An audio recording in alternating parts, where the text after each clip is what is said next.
Hello everyone, welcome back to my channel, or welcome if you're new. In today's video, I am going to be sharing some unnecessary expenses that we have given up in recent years to save money. And when I say save money, I don't necessarily mean to actually take the money that we have now, because we're not participating in purchasing some of these expenses that I'm going to share and putting it in a savings account. I'm just saying that this is money that we have freed up to, in our case, use for other things that are actually really important to us. It could include saving, it could include paying off debt, it could include additional investment payments, it could include a lot of different things, but these are just things that I've noticed that we no longer take part in over the past few years that is really helping us to streamline our finances and save money, or at least not waste money. Now, I do have to say that I feel like in the wake of COVID, that's when we really were like, okay, some of these expenses can go. But I will say, just in the past few years, just in general, these are some of the expenses that we have let go. We purchased this house in December of 2019, which is our first house. It was actually a semi-custom build, and it was finished in December.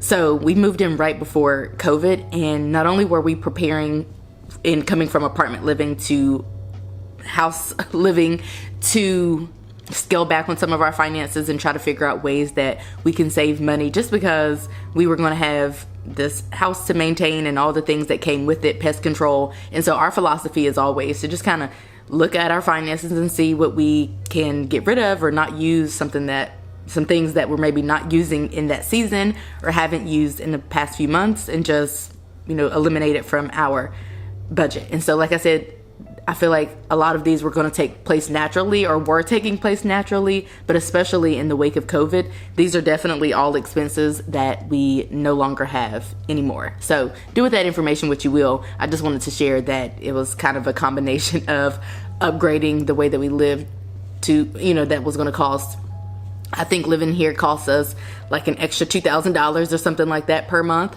and also COVID. So anyway, let's go ahead and get into these expenses. So the first one is hair. Now you're probably like, girl, you got your hair done twice in the past week. You've looked different in your past two videos, and your hair is done right now. But while that is true, I have in recent years, you might not even be able to notice this, but I have been stretching my hairstyles and the time that I'm getting my hair done. And I also have, I don't want to say downgraded to different stylists, but I found other stylists that are more affordable. So whereas I used to pay, $150, $200 for box braids or jumbo twists or passion twists or some other type of protective style, now I have a new person who does my hair. This actually costs $85 plus I left a tip. So that's way less than what I was paying. So there's that. And then also I used to pay like $100 and some for a blowout for a silk press. And now I have found two other stylists who do the same work for, at least like $50 less. So in recent years, I have found new stylists. I've also stretched my hairstyles and tried to take care of my protective styles better, because if you do that, you actually can get them to last longer. And then of course, I also try to maintain my own hair, which is the bane of my existence. I have no interest in it, but I do try to take, like this past year, I think I wore out my natural hair for, I think I lasted like 3, 4, 5 months maybe. But anyway, those are just things that I have been trying to do to save a coin, to save a buck. And as far as I'm concerned, it's really been working. I probably spend half of what I used to spend on my hair. So right now I probably spend max $400 on my hair per year, where I used to spend way more than that. Next up is makeup. So you might also be wondering how I could talk about not wearing makeup when I'm coming at you live with makeup on, but that is because I haven't purchased makeup in about a year. That's first things first. And also over the past couple of years, I've been slowly eliminating products. I used to have easily like a 26-step makeup routine, and then since then I have eliminated foundation, so I don't wear foundation anymore. That was only about $15 per bottle, so I can't say that I'm saving a ton there. But like I mentioned, I haven't purchased any new makeup, and I didn't have a lot of makeup to begin with. I just I'm just not going to buy any more. I may this year spend money on mascara, but that's pretty much going to be it. So in doing so, we're saving a good $100 per year. Now, I will say that all of the makeup that I used to purchase, I would purchase with a gift card that someone has given me. That was kind of my stipulation. I didn't want to spend my hard-earned money on makeup because it's kind of expensive. So that's kind of my rationale. But either way, now I'm getting other gift cards and buying other things that are more important to me than makeup, because in this season, I'm not interested in wearing makeup. Again, the whole mask thing led to me not really wearing makeup. And then coming out of that, I was like, I mean, there's no point at this point, there's no point to even be wearing makeup because it's just messy and everywhere. And all that makeup that would come off and rub onto my mask was just, I just got rid of makeup. And so that has been saving us a lot of money, and hopefully it will be better for my skin and save us money in the long run, whatever that might mean. Maybe I don't have to purchase as many skincare products or something like that, but that is another way that we have been saving money. Now, probably one of the best ways that I have been saving money is I no longer get my nails done. So I will have to say that probably last year, I was in this season where I wanted to try out new nail techs, and I found some, but good nail techs cost good money. And so I was using them, but then this year in 2023, I gave up getting my nails done altogether. And so now I do my own nails, and I want to share with you guys a tutorial. Come on, you can do it. It's set to focus on my face. So, oh, there it is. So this is a fresh set. I have a little butterfly. I just did these yesterday. I'm going out of town tomorrow, so I wanted a fresh set. Plus, I had lost 3 nails. If I wasn't going out of town, I would have just repaired the 3 nails, but I am going out of town, so I went ahead and gave myself a new set. And so I've been doing my own nails. I was starting out trying polygel. That is difficult. Then I discovered Gel X. You guys, I can't make this up.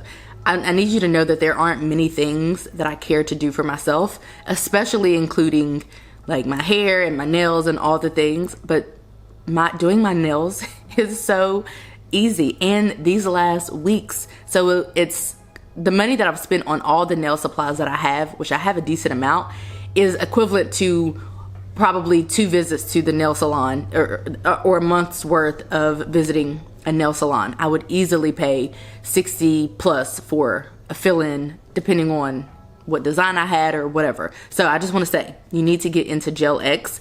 I think I've shown in a video before what all I have going on, but honestly, you know, I'm just a novice. So look on YouTube for videos of folks who really know what they're doing. But I'm on my, maybe, like I said, I started out with polygel. That was a wreck, but also very cheap. I think it was probably the cheapest. You don't need as many supplies, I personally feel like. Yeah, and it probably takes up more time to polygel.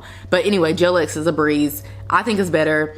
The nails last longer. I painted these. I added the little butterflies. I did all this. The only thing I didn't do really is shape the nail. But I highly recommend getting into polygel. I probably have enough supplies to last me the rest of the, not probably, maybe not polishes, because I only have to my name 7 nail polishes. And they're kind of small, so I don't know if they'll last me all year. But otherwise, I don't need anything else, except maybe I'll need maybe some more acetone or something like that. But I won't spend at this rate any more than probably $30 more this year on nail supplies, and that's the stuff that I need. Now, if I want to purchase some other things, obviously I can do that and will do that. But the fact of the matter is we're saving hundreds by me doing my nails at home, and I'm at home more, and I don't have to worry about trying to schedule a nail appointment and all that. So this is just, I love it. Next up, along with all the beauty stuff, is eyebrows. I have not gotten my eyebrows waxed in probably 8 months. I think back in June of 2022. And someone mentioned that they thought that I had microblading or something like that. I have never done anything like that to my brows. The only thing I've been getting for the past probably 7 years is a wax. I just get my eyebrows waxed at the nail salon. There's a person that I went to when I first moved to Georgia.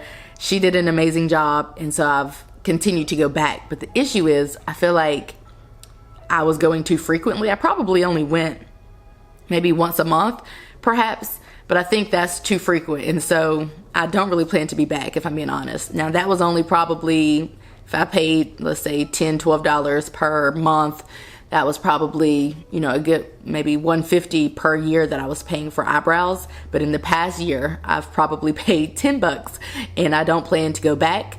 I actually plan to just let my eyebrows grow out, and then I will probably go get them done and spend a decent amount of money. I don't know how much it will be, but for a person to really get in there and like perfect my brows and give me a beautiful shape, and then I'll probably pluck or even wax and maintain them myself after that.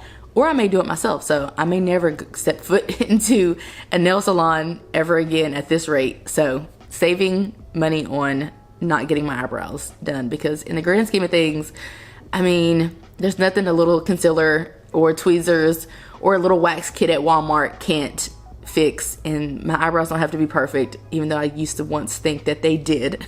But I can't keep getting them waxed at the rate that I'm getting them waxed. I also fear that as I get older, they won't kind of grow back as much and they'll just thin out. So I'm just giving up getting my eyebrows waxed, and I'll save myself at least $150 per year in doing so. Next up, we have convenience store snacks. I feel like there was a time growing up where that was just a thing. You just ran in the convenience store and you got some Doritos, a packet, the little, you know, decent size, medium size bag for 99 cents, or the little bag for 25 cents, or you just ran in to get a drink or something out of there. And so not only is not running into the convenience store in the past few years good for our diet, but it also is good for our budget, because what we do now, because we have Walmart grocery delivery, which is kind of another way that we save money, but we'll talk about that another day, is we purchase all of our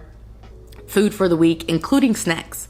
Because it just used to feel like, why purchase snacks? Because we can just get them as needed. So we can run into Dollar General or the gas station and get them as needed. When in reality, if we prioritize getting them when we do our grocery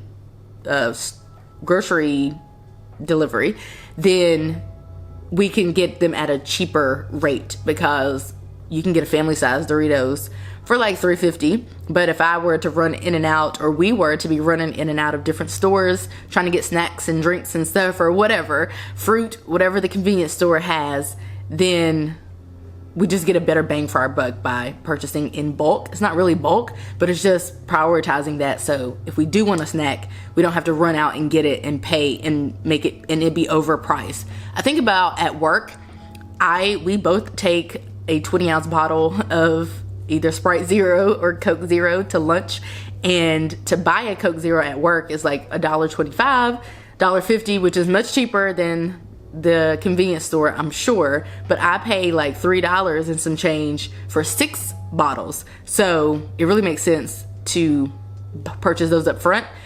Even drinks, that's why we have bottled drinks. So if we are going out of town, if we're running errands, if we're doing any of that, we just grab a bottled drink, grab a snack, that type of thing, and we don't have to go into a convenience store for snacks. In fact, we might get some in Dollar General if we're in there getting a few like household goods or something like that. We might get some out of there, but we are not out of town running into convenience stores or anything like that, because we bring our snacks with us wherever we go. So that is a way that we are saving money in 2023. Another thing that we have cut out is personal training. So I used to have a personal trainer.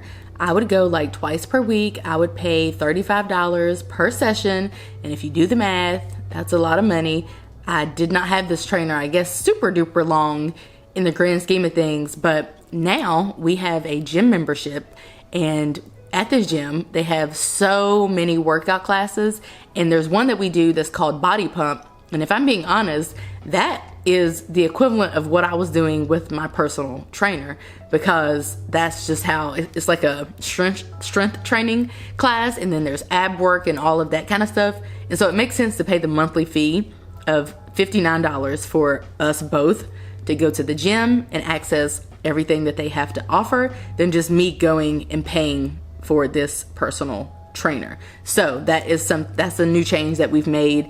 Like I mentioned, that used to be hundreds of dollars per month for a personal trainer. And I'm not saying that I don't need to work out. I'll always work out. I enjoy working out.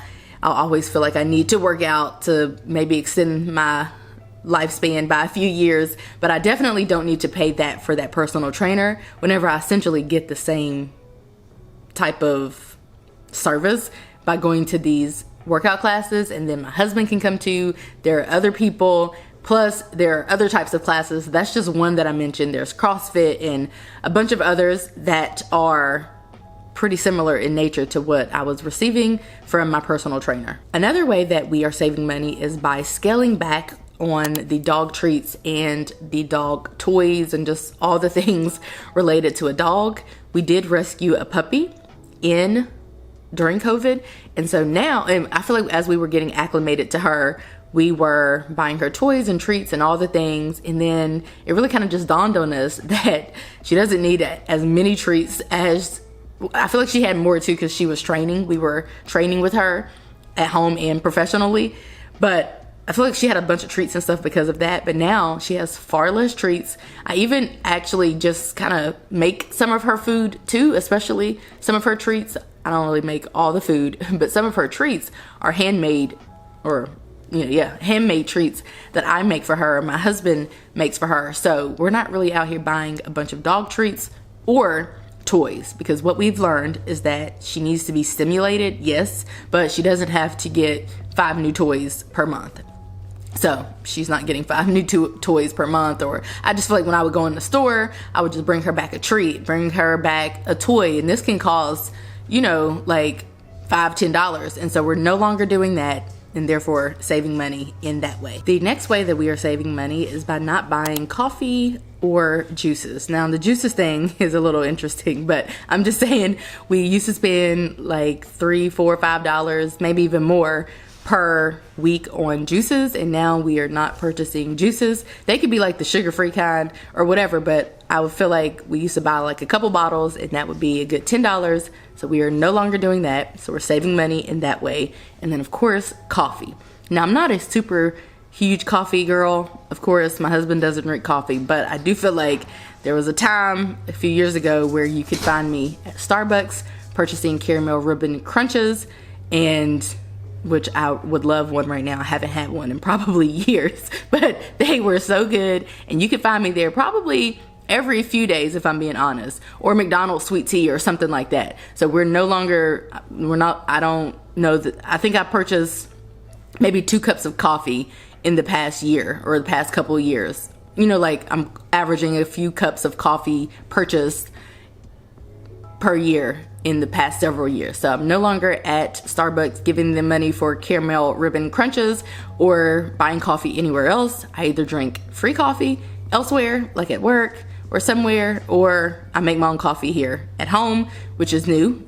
I did get a new Keurig last year, I think. And so that's been life-changing because it's bigger, it's better, and it's brewing better cups or more high quality cups of coffee, which means that I am drinking more coffee at home. I'm not drinking more coffee. I just drink coffee at home, mainly if I drink it. Next up, we have eating out at work. My husband and I both currently work in public education as of last year.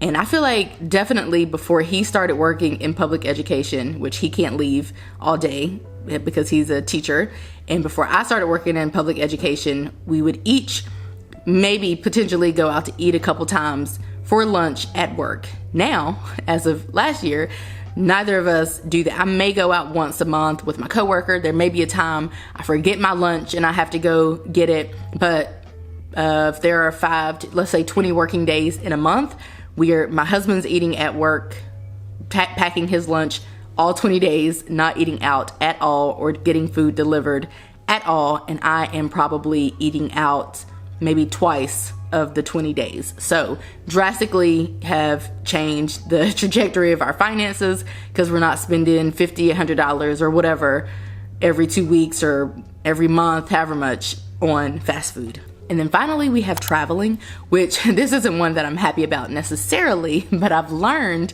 that if we don't take these big trips, not that we were overseas and everywhere, but we used to go on cruises and, Vegas and Miami, New York, whatever. We used to go on these trips, these larger trips. And I've learned that we have in the past couple of years, especially in the wake of COVID, just kind of busted open this city and fallen in love with doing things at home. We look up free events. We look up cheap events. People know us by our faces when we go to certain events now because we're kind of everywhere, but we're not spending huge amounts of money, $500 every month for a little trip, or $1,000 every couple months if we're going to take a larger trip or whatever. We're not doing those large trips anymore, but rather just exploring our city.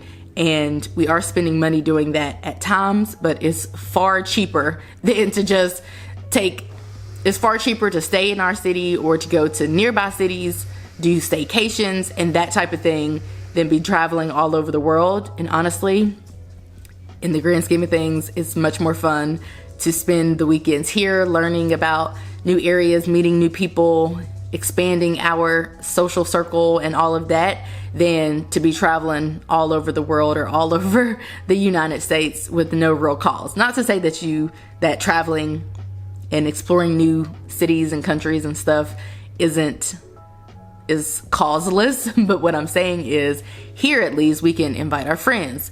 Hey, y'all want to go to do this weekend? We can invite, our family, or y'all, something like that. We can have house parties here. We've had a few house parties here post-COVID. So we're just falling in love with this city, like I said, and spending more of our money here rather than elsewhere. And if we're staying here, naturally it's going to cost much less. Okay, guys, so that is what we are doing. Those are some changes that we've made in recent years to save $500+ per month.